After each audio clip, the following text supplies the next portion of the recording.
பூமி கொடுக்கிறது, ஆனால் மனிதன் எடுக்கிறான். இது ராமு, இன்னும் நிலம் வைத்திருக்க ஆசைப்படும் ஒரு விவசாயி. ஒருமுறை அவர் சொன்னார், எனக்கு இன்னும் அதிகமாக இருந்தால் நான் பயப்பட மாட்டேன். ஒரு நாள் அவர் ஒரு பழங்குடியினரை பற்றி கேள்விப்பட்டார். விசித்திரமான சலுகையை கொடுத்தார்கள். ஒரு மனிதன் ஒரு நாளில் நடக்கக்கூடிய அளவுக்கு நிலம் அவனுடையதாக இருக்கும். ஆனால் சூரியன் மறைவதற்கு முன் அவன் ஆரம்பித்த இடத்திற்கு திரும்பினால் மட்டுமே. பேராசை அவனுக்குள் தீயை பற்ற வைத்தது. அவன் நடந்தான், பின்னர் ஓடினான், தூரமும் தூரமும். அவன் திரும்பிப் பார்த்தான். அவன் மிகவும் தூரம் சென்று விட்டான். ஆனால் அவன் நிறுத்தவில்லை. அவனுடைய மூச்சு கனமானது.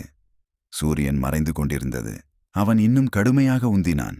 மற்றும் அந்த இடத்திற்கு வந்ததும் அவன் சரிந்து விழுந்தான், செத்துப்போனான். அவர்கள் அவனை அங்கேயே புதைத்தார்கள். 6 அடி. அவனுக்கு தேவையானது அவ்வளவுதான். ஆகவே சொல்லுங்கள், ஒரு மனிதனுக்கு எவ்வளவு நிலம் உண்மையில் தேவை?